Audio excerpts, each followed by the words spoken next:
Mesdames, Mesdemoiselles, Messieurs, ce soir, nous avons décidé de vous faire plaisir.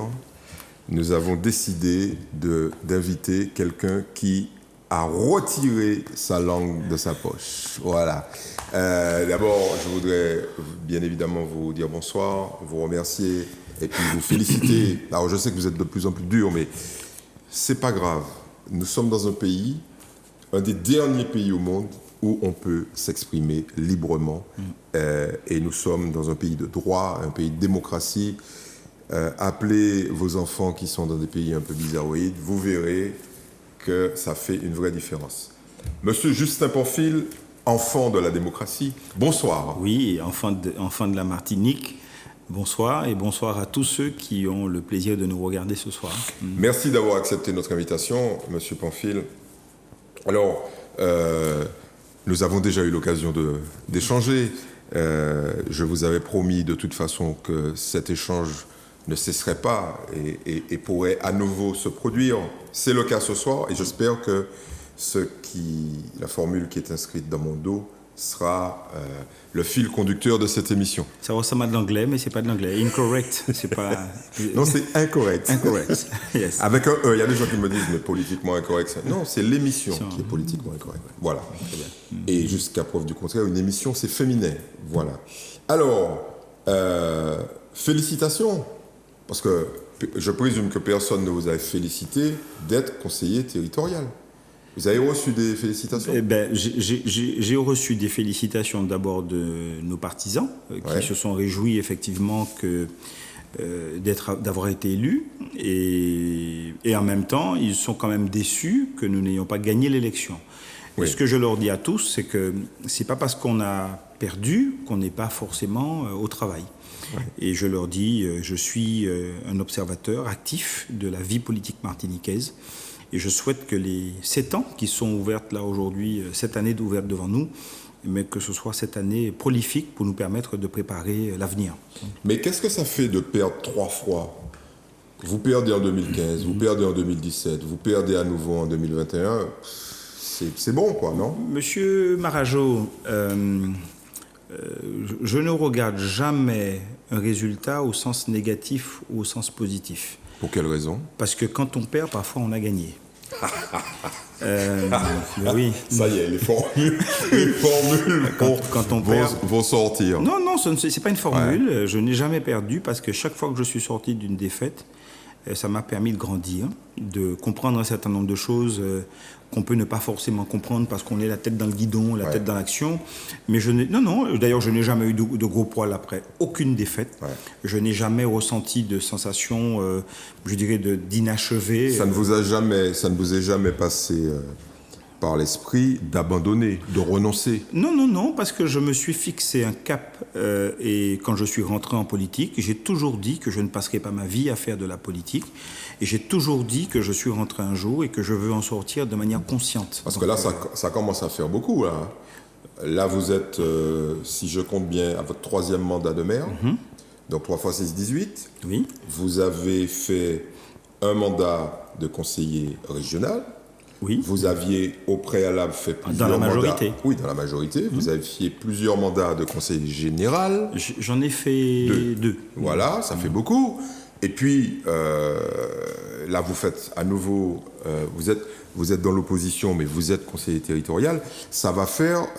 vous savez que bientôt, ça fait presque 30 ans. Monsieur Barajo, j'ai l'impression que vous comptabilisez déjà pour moi ma durabilité ou ma durée de vie politique. Non, j'ai eu la chance et la malchance... Dans votre vie, vous avez fait plus longtemps en politique que hors de la politique. Alors, j'ai eu la chance ou la malchance, mais je pense que c'est une chance parce que quand on est au service des gens, c'est une chance de commencer jeune. Voilà. Et comme on commence jeune, eh bien on peut effectivement... Durer très longtemps. On dure longtemps. Mais ça fait pas si longtemps que je suis là, parce que quand vous regardez la moyenne d'âge de tous ceux qui sont là, peut-être un petit peu avant moi ou quasiment en même temps que moi, ils sont entre 65, presque 70 ans, 72 ans pour certains.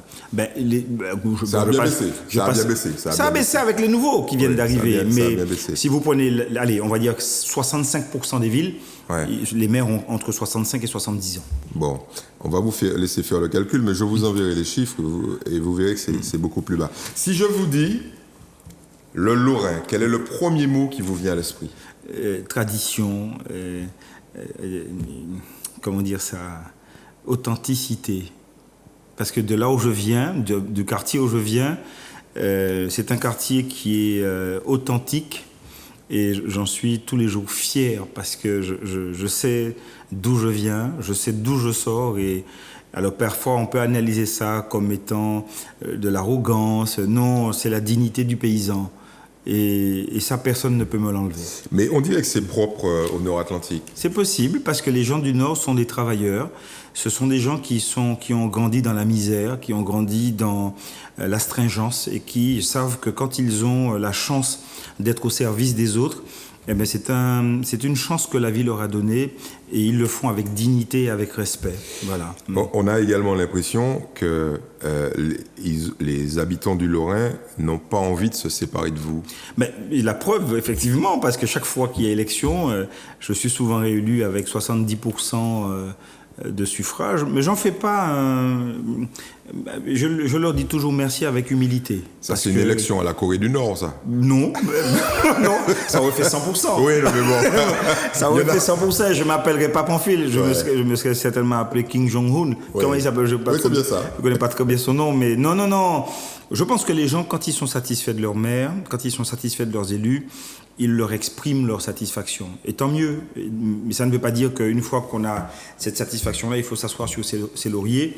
Il faut en permanence continuer. Et je le dis tout le temps à mes élus. N'arrêtez jamais de travailler. N'arrêtez jamais de servir les gens. Parce que vous vous êtes présenté, on vous a dit oui, mettez-vous au travail. Qu'est-ce qui fait que cette ville que vous dirigez, qui est une ville profondément rurale, si on enlève l'agriculture, il n'y a plus de Lorrain, on est bien d'accord? Pas que. Il y a des services aujourd'hui, il y a de l'activité. Bon, oui, mais ça change. Ça évolue, mais c'est quand même le fondement et quand même la culture de la terre. Qu'est-ce qui fait que cette ville vous tient tant à cœur? Parce que c'est ma ville natale. Oui, mais il n'y a pas que ça. Mais c'est ma ville natale, c'est la ville qui m'a vu naître, et puis c'est la ville qui a porté mon père, qui était donc un homme empreint de paysannerie, qui était un ouvrier agricole. Et pour moi, c'est fondamental. J'ai vu mon père au travail, je l'ai vu à la fois dans l'activité professionnelle, mais dans l'activité à côté de la maison. Ouais. Et ça, c'est ce qui, pour moi, est fondamental. Qu'est-ce qui vous révolte le plus quand vous vous levez et que vous commencez à arpenter les rues de votre ville? Quel est pour vous le drame le plus sensible? Je voudrais faire plus. Je voudrais faire plus. Mais il y a bien des domaines dans lesquels vous dites que ce n'est pas possible. Non, c'est pas que c'est pas possible. C'est les moyens. C'est-à-dire que c'est les moyens qui sont à ma disposition aujourd'hui. Je suis obligé de faire avec, mais j'aurais tellement aimé pouvoir faire plus si j'avais les moyens financiers, si je trouvais un bienfaiteur qui avait un héritage et ne savait pas on passe un message pour un mécène, on en profite, on tient l'antenne. Donc s'il y a quelqu'un qui aime... Ah oui. Parce que, attendez, moi, je me suis laissé dire par un certain nombre de banquiers, ils n'ont pas trahi le secret professionnel, mais ils m'ont dit...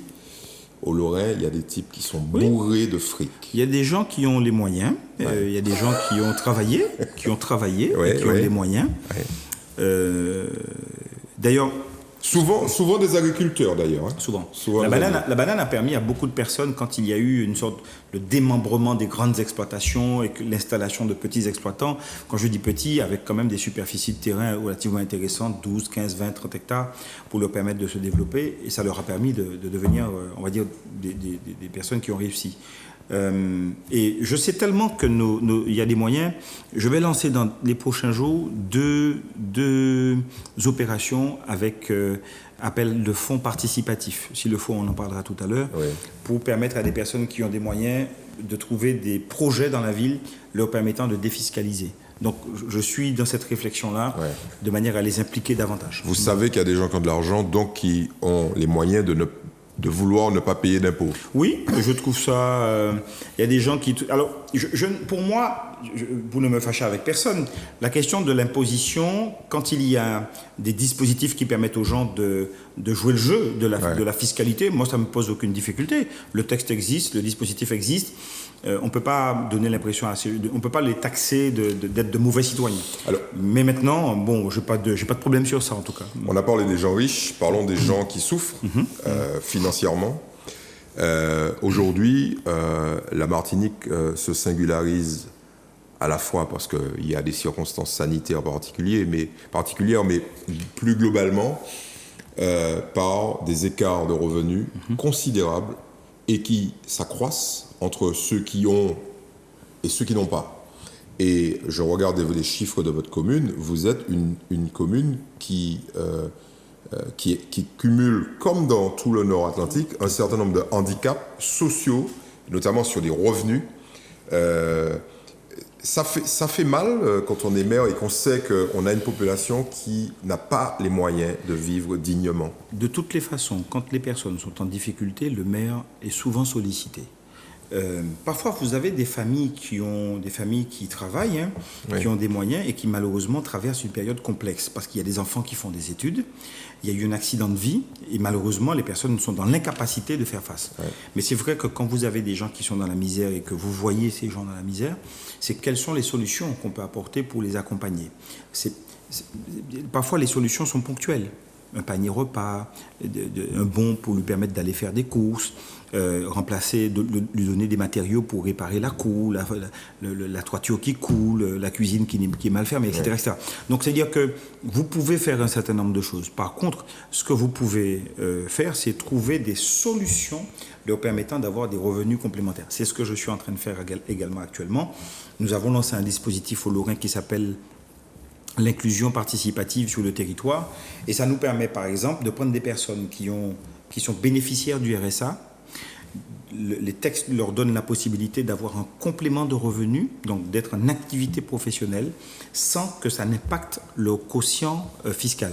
Et donc, leur faire ne pas bénéficier d'aides dont ils bénéficient normalement parce qu'ils ont le coefficient adéquat, mais de manière négative, pas de manière positive, mais surtout d'avoir des revenus supplémentaires. Donc j'essaye de trouver toutes les solutions possibles pour que ceux qui sont assujettis à l'impôt, ils comprennent que c'est la solidarité communale, nationale qui fait qu'ils sont assujettis à l'impôt, taxe foncière, taxe d'habitation, bientôt disparu, et ceux qui malheureusement n'ont pas les moyens. Et là aussi pareil, c'est d'être attentif pour les accompagner et les aider. Très bien. Alors on va prendre un peu de hauteur. Qu'est-ce qui s'est passé à Séguineau ? Il y a quelques mois, c'était le cœur d'une espèce de bataille homérique au sein même de la CTM, avant les élections. Des majorités qui se faisaient, se défaisaient, se tiraient dessus, etc. Et puis là, il y a eu une espèce de tour de magie. On a vu des camions arriver et les travaux démarraient théoriquement lundi. OK. Vous êtes le maire de cette ville sur laquelle il y a des travaux à venir sur une casse, la fameuse casse de Séguineau. Est-ce que vous êtes au courant, est-ce que vous étiez dans les coulisses sur, on va dire, la fin de la guerre ? Je ne sais pas si la guerre est finie. J'en sais rien. Mais je vais expliquer ça tout à l'heure. Ce que je sais, c'est qu'on ne m'a pas informé de ça. C'est-à-dire que la CTM avait l'habitude, quand il y avait des travaux sur le territoire, de m'envoyer un courrier me disant, voilà, il va se passer telle chose, telle chose. Il ne sait absolument rien. Je n'ai pas été informé de ça. Vous avez ouvert votre France Antilles, vous avez ouvert votre radio, non, vous avez appris même pas. Non. Pendant 3 semaines, j'ai vu une petite agitation, pendant quelques temps, se faire autour du terrain de M. Bali. Et donc, quand j'ai vu les premiers camions, j'ai dit, bon, peut-être qu'ils nettoient le chantier. J'ai vu les deuxièmes camions arriver, ramenant des matériaux. Et puis un jour, un vendredi, j'ai vu une succession de camions arriver avec des 800 prêts à être déposés avec un... pour les gens qui nous écoutent, des tuyaux. Hein. Des tuyaux de diamètre 800 qui 800 sont arrivés, mm. avec, comment on appelle ça, un engin, une sorte de grue pour les débarquer. Donc là, je suis un peu surpris et je me dis, mais qu'est-ce qui se passe? Ouais. Et je fais quelques photos et nous mettons avec Daniel Marie-Sainte un post sur le Facebook, puisque c'est l'actualité c'est l'instantané. Et immédiatement, on va dire une heure et demie après, on a un communiqué de presse du président du conseil exécutif qui informe que le chantier de Séguineau reprend. Vous pensez qu'il y a un lien de cause à effet bien évidemment. avec votre poste? Oui, parce que tout se faisait en catimini. Vous êtes super puissant, Justin. Non. L'actualité est puissante. L'information est puissante. Vous dictez la politique de communication j'ai pas du président. J'ai pas cette prétention. Ouais. Mais je fais un constat, un lien de causalité entre le poste de Daniel Marie-Sainte et le communiqué de presse qui arrive 1h30, 2 heures après. Après, ceux qui sont des observateurs pourront aller regarder ce que je dis là. Prenez la date, le moment, l'heure de parution du poste de Daniel Marie-Sainte et regardez l'heure du communiqué de presse. Mais je ne suis pas là pour faire du cancan. Ouais.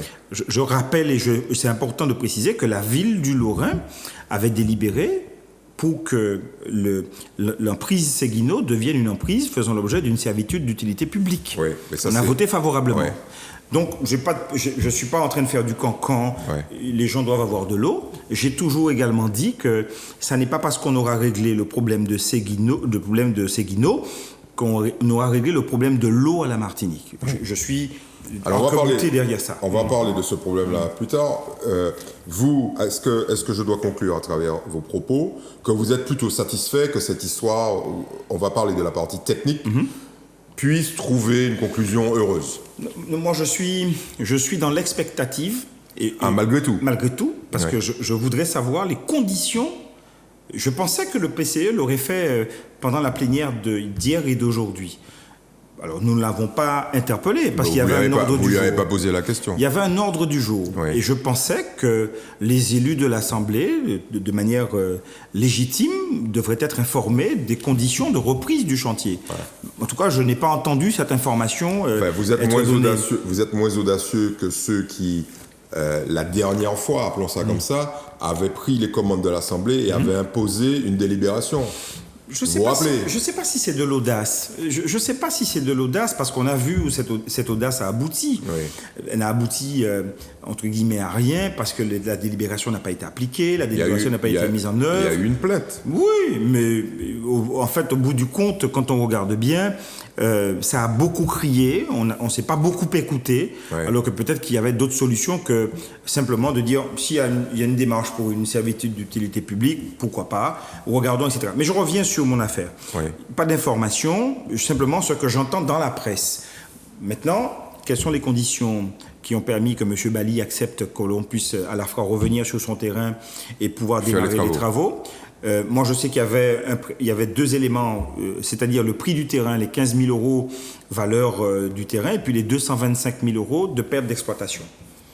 Je veux simplement dire, M. Marajo, que j'entends qu'il y a 225 000 euros qui pourraient être versés à M. Bali. Il n'y a pas que M. Bali sur le tracé du tuyau qui sort de Vivet et qui va jusqu'à Trinité. Il y a d'autres Martiniquais sur lesquels le tuyau passe, à Saint-Jacques, à la Morave, une partie du terrain d'Ozanam. Je parle des terrains que je connais au Lorrain, qui traversent le terrain de M. Florentin, M. Bali, traversent la rivière et partent sur le Marigot, sur l'habitation du Haumont, et qui continuent Font Saint-Jacques, là où il y a eu la casse, réparée, donc il y a des propriétaires. Donc moi je pense que ça qui est bon pour soi, bon pour qu'on a. Et la question de l'utilité, la question de la servitude publique doit être posée. Et j'ai toujours été partisan de dire qu'il faut sanctuariser le passage de ce tuyau jusqu'à Trinité, de sorte que la servitude puisse permettre que ça soit sanctuarisé et qu'on ne soit pas confronté. Si casse il y a, mais l'expérience nous a montré, la vie nous montre qu'il y a eu casse à Séguineau, casse à Font-Saint-Jacques, difficulté à Trinité, au Galion, et que par conséquent, ce qui est arrivé là risquerait à tout moment d'arriver.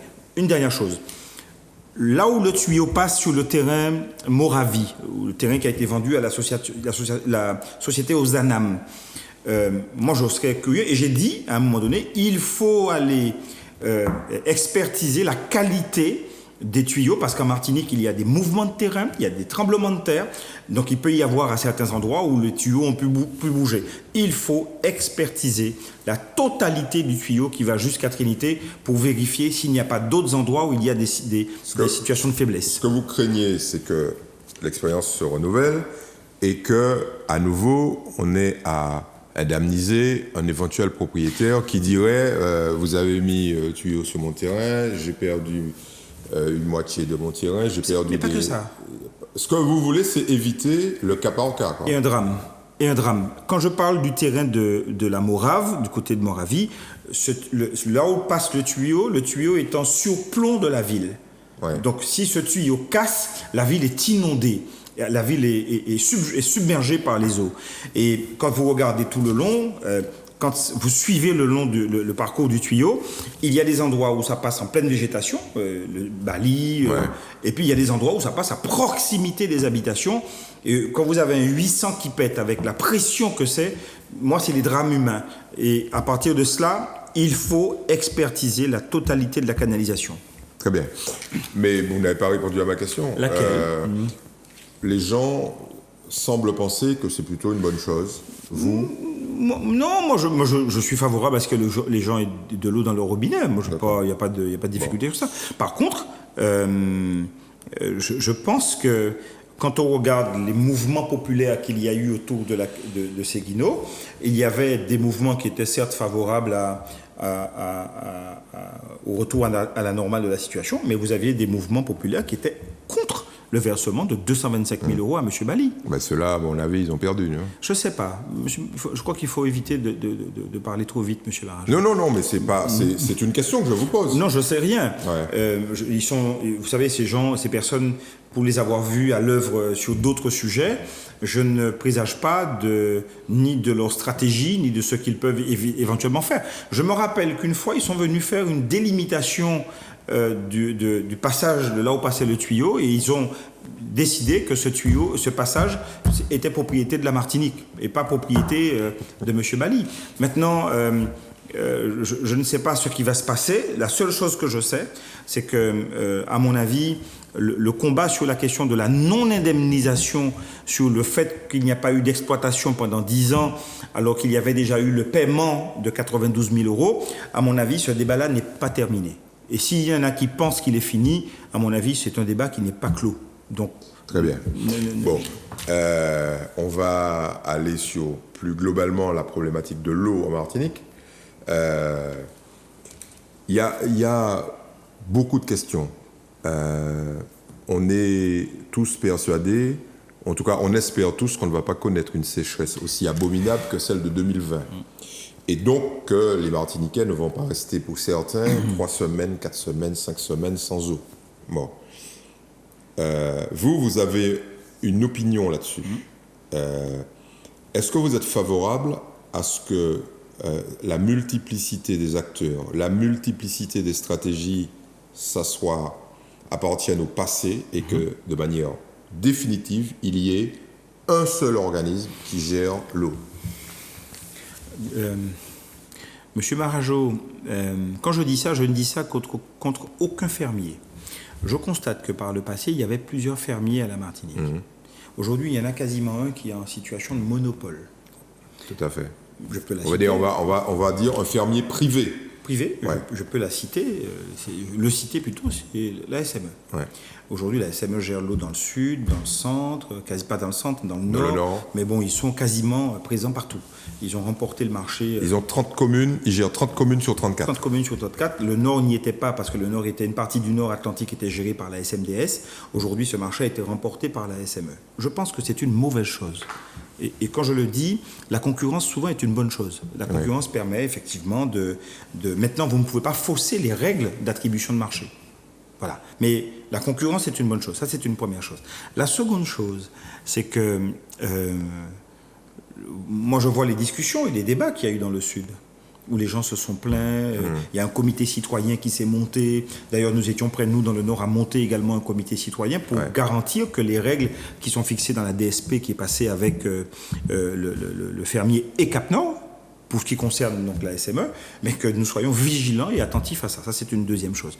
La troisième chose, au moment où la DSP était validée par Cap Nord... Alors, pour les gens qui nous écoutent, délégation de service public. La délégation de service public. Au moment où la délégation de service public était passée par Cap Nord, j'ai dit au président Montieu qu'il était temps de lancer, parce que les études avaient déjà plus ou moins déjà été faites, de lancer la constitution d'une régie publique permettant la gestion de l'eau en régie.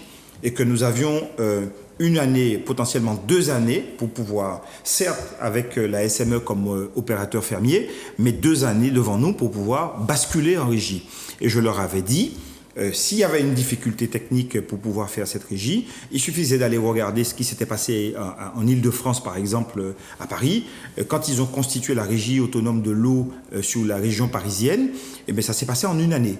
Donc ça veut dire que nous aurions pu, pendant le temps où les choses ont traîné, il y a eu des consultations, pu faire en simultané les études nous permettraient. Si nous n'avions pas la technicité, moi j'en doute, ou les techniciens suffisants pour nous permettre il suffisait de prendre des bureaux d'études qui avaient accompagné par exemple la ville de Paris et que nous aurions été en capacité d'y aller. Pourquoi ils ne vous ont pas écouté ? Parce que, vous savez, M. Marajo, je ne sais pas ce qui, des fois, vous savez, il se dit tellement de choses dans ce pays. Allons les dire, parce que... Il se dit tellement de choses dans ce pays. Moi, j'étais favorable à une gestion publique. Moi, j'étais favorable à une gestion qui nous permettait d'avoir la maîtrise des coûts, la maîtrise de ce que nous dépensions, et nous aurions pu nous appuyer sur les techniciens qui avaient travaillé soit à la SME ou à la SMDS, qui avaient une connaissance parfaite du réseau et qui auraient pu simplement, dans le cadre d'une régie, en devenant des agents publics, continuer la bonne gestion de l'eau sur le territoire. Là, vous me donnez votre argumentaire pour convaincre les responsables de l'époque. Mais je répète ma question. Pourquoi ils ne vous ont pas écouté ? Mais je ne sais pas, parce que je n'étais pas majoritaire à Cap Nord. Pourquoi vous me dites il se dit Non, parce qu'à un moment donné, j'ai entendu dire qu'il y avait des photos qui circulaient de personnes qui déjeunaient dans des restaurants en lien avec des opérateurs fermiers identifiés et qui étaient candidats à cette délégation de service public. Je répète ce que j'ai entendu. On appelle ça une forme de pression, voire de corruption. Je répète ce que j'ai entendu. Oui. Après les mots... Vous y croyez ou pas ? Je n'ai pas vu les photos. Donc je ne peux pas affirmer... Vous les auriez vus, vous auriez changé d'opinion. Ah non, si j'avais vu ces photos, moi j'aurais dit aux Martiniquais, j'ai vu les photos. Je n'ai pas vu les photos. Vous savez, la Martinique est un pays souvent où le candidaton circule à tout va. Comme dans tous les pays du monde. Oui, mais là ça devenait prégnant. Et quand ça devient prégnant... Ça vous a pas alerté que c'est pour ça que de manière réciproque, de manière plutôt récurrente, ces allégations... Parce que vous rappelez que dans le Nord, il y a eu plusieurs affaires judiciaires en lien avec de la corruption présumée venant d'opérateurs, de fermiers vis-à-vis d'hommes politiques. Vous le savez, ça ? Je n'ai pas entendu de nom circuler devant les tribunaux. Il n'y a pas eu de procès, mais il y a eu des mises en examen. Qui n'ont certainement pas abouti, parce que c'est ce que je dis à M. Marajo. Je n'ai pas entendu de décision de tribunal disant qu'on a condamné un tel ou un tel. Peut-être que la preuve n'a pas été faite d'une culpabilité avérée. La seule chose que je dis, si je n'ai pas suivi l'ensemble de la majorité du conseil communautaire de l'époque, de l'ancienne majorité, c'est parce que j'ai voté contre le fait qu'il fallait attribuer cette délégation de service public. J'étais favorable à lancer une régie publique permettant que nous puissions nous-mêmes gérer l'eau. Il y a des expériences qui se font en Martinique, nous savons comment gérer l'eau, et l'objectif c'était de diminuer le coût pour permettre que tous les Martiniquais, dans le Nord en particulier, puissent avoir de l'eau. Pour que les gens comprennent bien, parce que c'est un sujet qui les intéresse directement, parce que peut-être que dans quelques mois, parce que on va y revenir. La sécheresse, c'est devant nous. Hein. Oui. Alors, on espère que le carême soit, comment on dit ? Doux. J'ai entendu pire que doux. Gras. Vous savez qu'on dit ça. Oui. Donc, un peu plus humide. Quand ils vont ouvrir le robinet et qu'il n'y a pas d'eau, là, ils vont forcément protester. Mais là, ils comprendront. Ils comprendront que ce n'est pas Séguineau. Que ce n'est pas Séguineau qui posait un problème d'eau. Séguineau, c'est l'alimentation de 130 000 foyers. à la Martinique. Du sud. Du sud, et permettant à 130 000 foyers d'avoir de l'eau. Séguineau, c'est tout le bassin versant, donc Morne-Rouge, Lorrain, Ajoupa, qui capte de l'eau sur l'usine d'eau potable de Vivet, l'UPEP de Vivet, avec une technologie d'ultrafiltration, je dirais, la plus efficace possible. Alors, précisons aux gens qui nous écoutent que quand vous dites filtration, ils ont bu de l'eau avec de la chlordécone pendant des décennies, et un jour on a dit on arrête ça, on met du charbon actif, c'est ça? Du charbon actif. Ce qui coûte les yeux de la tête, on va dire ça comme ça, pour enlever la chlordécone. Exactement. Et aujourd'hui, donc quand j'entends parfois des personnalités, je les appelle comme ça, interpellées en disant que nous sommes sur des comment on appelle ça, des cocktails de pesticides. Moi, je dis attention à ce qu'on dit aux gens. Ouais. En partie, ces personnes pourraient avoir raison sur les canalisations abîmées et qui font l'objet de dépôts et qui sont peut-être, quand l'eau arrive de bonne qualité, pourraient recontaminer cette eau. Mais je dis simplement aux gens, l'eau qui sort de l'usine de Vivet est une eau qui est aux normes, c'est une eau qui est de bonne qualité et qui permet effectivement d'alimenter en eau l'ensemble des Martiniquais. Alors parlons justement de ce scandale. On ne peut pas l'appeler autrement. On met 100 litres d'eau à Vivet dans un tuyau, et quand il arrive par exemple au Vauclin, quand cette eau arrive au Vauclin, il n'y a plus dans le tuyau que 40 litres. Ok ? Il y a même des communes où c'est 25 litres. Bon. Cette eau, évidemment, fuit parce que les tuyaux sont en mauvais état. Est-ce que vous avez souvenir d'élus martiniquais attaquant leurs fermiers pour non-entretien ou non-maintenance des réseaux? Je n'en connais pas. Peut-être qu'il y en a eu. Hein. Enfin, nous, on a cherché, ça n'a jamais existé. Je vous regarde, M. Marajo, dans les yeux et je souris. Je suis jeune en politique. donc, comme je suis jeune... J'ai peur de parler des vieux. Je suis jeune en politique. Non, pour être plus sérieux... J'ai entendu beaucoup de candidats pendant la campagne électorale poser la question des canalisations comme étant un enjeu dans le cadre de la relance économique dans le pays. Et je pense qu'il faut le faire. Il faut le faire parce que c'est un grand plan de réhabilitation, de réparation de l'ensemble des canalisations. Je parle pas des petits tuyaux dont l'eau arrive à la maison. Hein. Je parle des grosses canalisations qui emmènent l'eau dans toute la Martinique. Ça, c'est une première chose. La deuxième chose, c'est qu'il faut réparer certaines usines de production d'eau. Par exemple, je suis au Lorrain, nous avons l'usine d'eau potable du Lorrain, l'usine de Vivet, mais à La Grange, vous avez une magnifique usine qui a pendant des années alimenté le territoire lorinois et qui continue de l'alimenter et qui mérite... Qui est sur la rivière du Lorrain. Qui est sur la rivière du Lorrain et qui mérite d'être réhabilité en permettant une interconnexion avec l'usine d'eau potable de Vivet. Et ce qui est intéressant, c'est que le débit de La Grange peut, si jamais un tant soit peu il y a une diminution de débit sur l'usine de Vivet, venir renforcer l'usine de Vivet. Puis il y a d'autres usines qui existent sur le territoire qu'il faut rénover.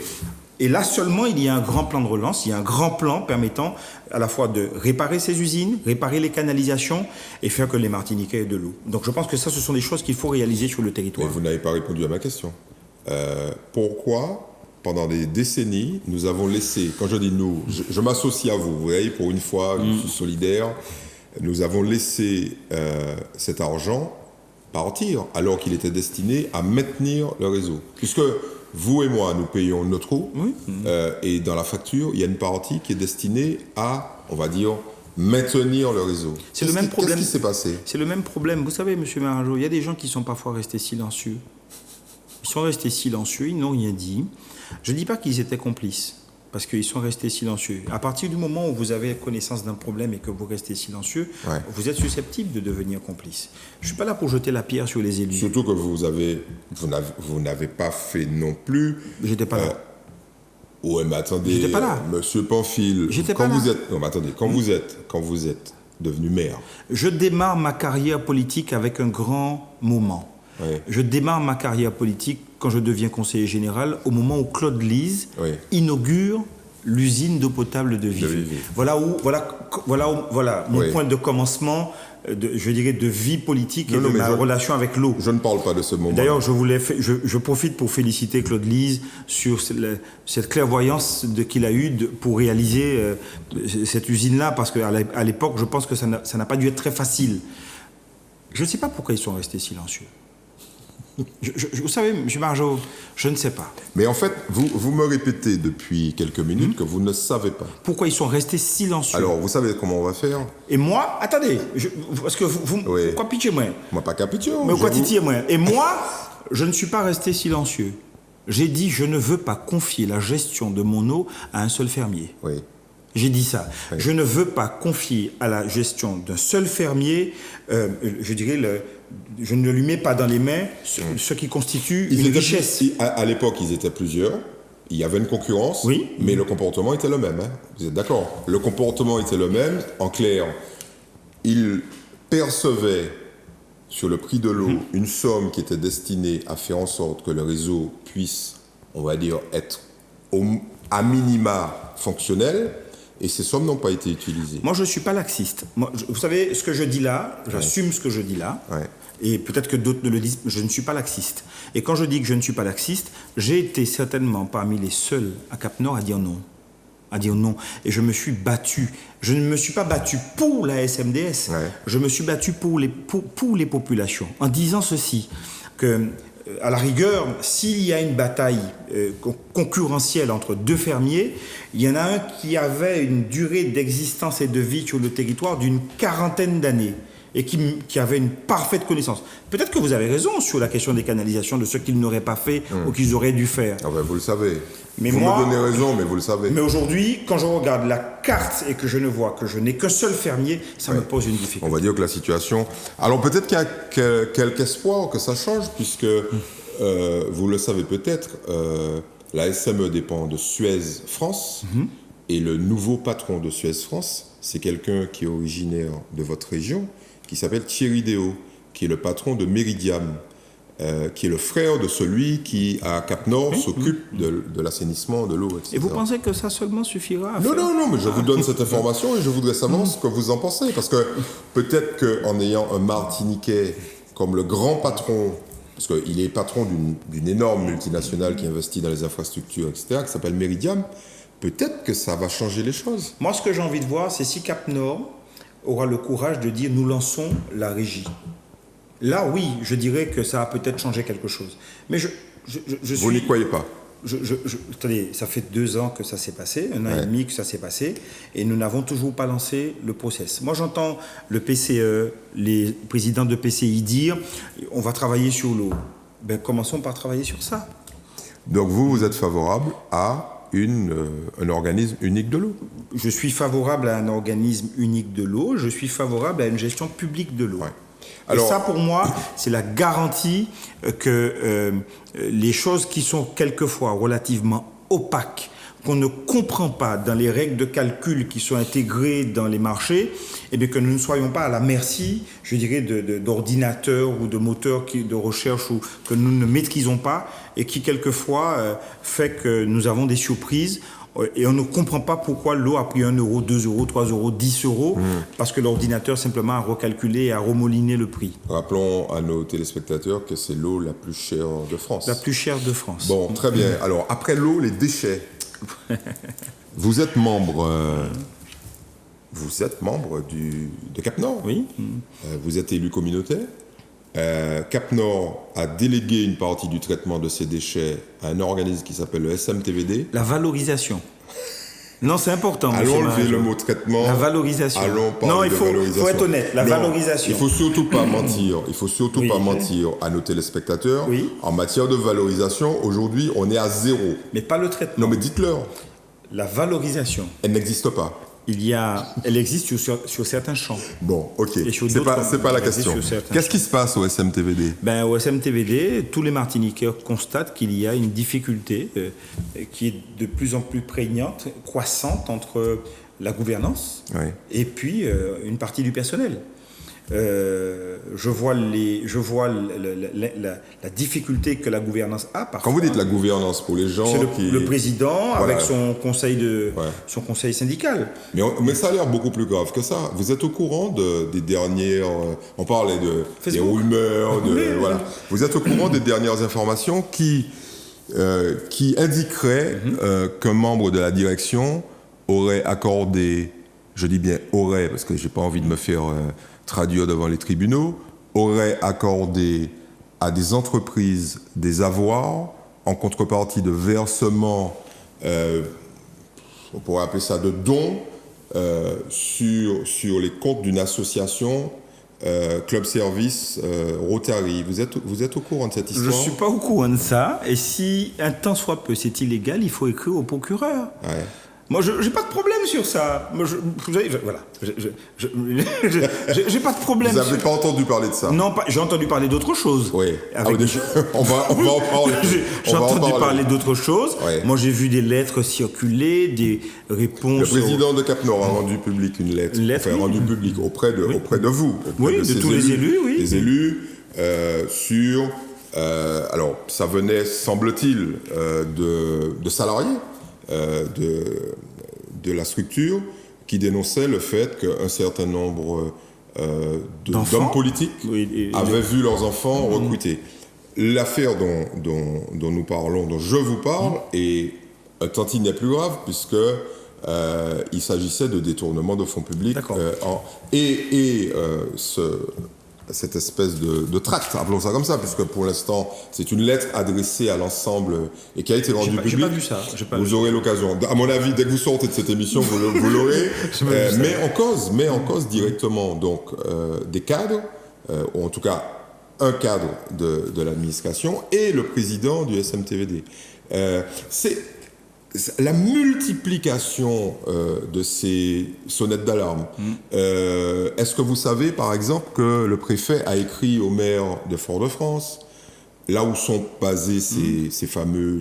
On appelle ça des exutoires, c'est-à-dire les endroits où on va traiter les déchets. Donc, Fort-de-France, Sainte-Luce et Robert, semble-t-il, pour leur dire, je vous donne 1 mois pour me mettre ça bien carré, parce que cette histoire d'exutoires qui brûlent et qui ne sont pas efficaces, c'est un scandale. Ça sent pas bon.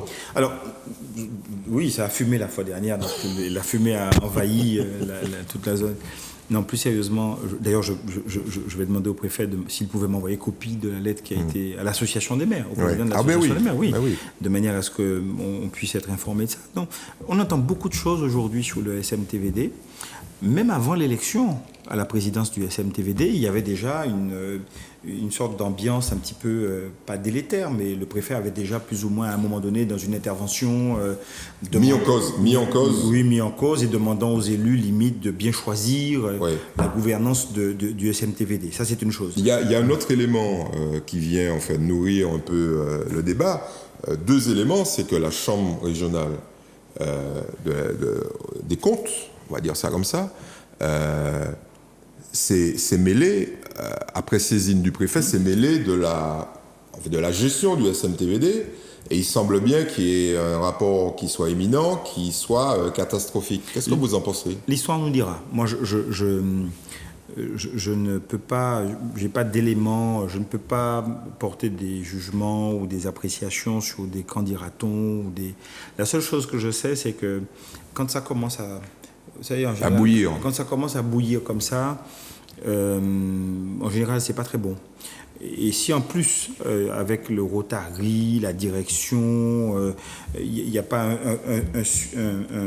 processus de décision clair et net et précis permettant de suivre la traçabilité de la construction de la décision politique, l'histoire nous dira. Et puis attendons le rapport de la Chambre régionale des comptes. Moi, je ne vais pas accuser ou je ne vais pas prêter raison au candidaton. Je suis factuel et je ne peux m'exprimer que sur les faits. Mais moi, j'ai envie de vous poser la question. Est-ce que la présidence de Sainte-Rose-Caquin vous paraît aujourd'hui mise en danger? C'est-à-dire que c'est pas sa présidence qui est mise en danger. C'est à partir du moment où un président d'institution publique est souvent porté au grill et souvent sous les feux, je dirais, d'accusations récurrentes, ça commence à faire qu'on s'interroge dans la sphère ça ne veut pas publique. dire, ça ne veut pas dire, bien évidemment, qu'il soit coupable de quoi que ce soit. De quoi que ce soit. Mais vous savez, vos administrés ont été victimes pendant plusieurs dizaines de jours de l'absence de service. Oui. Alors, on a dit l'eau, ça a été plusieurs semaines, pas trop au Lorrain, mais bon, il y a quand même eu des problèmes dans le Nord. Les déchets, problématiques. Au bout d'un moment, est-ce que la crédibilité, la légitimité des hommes politiques n'est pas, j'allais dire, pour reprendre l'expression, jeter le bébé avec l'eau du bain, quoi. Mais qui est-ce qui vote pour eux? Mais vous êtes d'accord qu'ils votent de moins en moins? Non, mais qui est-ce qui vote pour eux? Alors je dis à ceux qui ne vont pas voter, allez voter. Si vous n'êtes pas d'accord et si vous êtes, ce que vous voyez là ne correspond pas aux valeurs que vous portez, allez voter. Et votez pour les personnes qui ont des valeurs dans lesquelles vous vous reconnaissez. Mais vous qui êtes au cœur du système, pourquoi vous êtes aussi lisse? C'est-à-dire? Les dénonciations. Vous êtes au courant d'un certain nombre de choses. Vous voyez passer. J'étais pas au courant. Non, mais bon, on va dire que c'était une exception. Ah oui, non. Non, mais il y a quand même des choses qui se passent dans ce pays au niveau des décisions politiques qui sont à minima étonnantes. Mais toutes les décisions sont publiques, Monsieur Marajo. Il n'y a pas de décision cachée. Mais non, les délibérations sont des délibérations publiques. Les séances de conseils municipaux, les séances sont publiques. Le Cap Nord a son conseil communautaire en direct sur les réseaux. Pour ce qui concerne la ville, les portes sont grandes ouvertes. Mais vous savez pertinemment que, ces grands moments de démocratie sont plutôt snobés par la population. Il y a très rarement des gens qui viennent assister à ça. Et d'autre part, vous savez que ce dont on débat dans ces moments-là, les jeux sont déjà faits. Moi, je vous parle du fonctionnement au quotidien. Est-ce que vous considérez qu'aujourd'hui, la façon dont le pays est géré de manière politique est saine? Les hommes politiques, pour moi, je vais vous dire mon sentiment, puisque vous me posez la question de manière directe. Je pense que, 90-90% des élus sont honnêtes. Et c'est comme dans tout, vous avez certainement des personnes qui peut-être peuvent confondre les choses, mais je reste persuadé que la quasi-totalité des personnes qui sont engagées aujourd'hui en politique, ce sont des gens honnêtes. Là, je vous crois, et peut-être que la majorité des gens qui nous écoutent vous croient. Par contre, quand les 10% en question gèrent mal, c'est 90% de la population qui est impactée.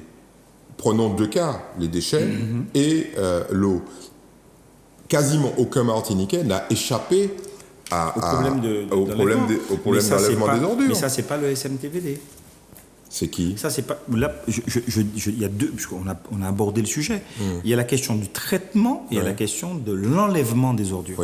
Le SMTVD, lui, traite la question du traitement et du recyclage. La question de l'enlèvement des ordures ménagères.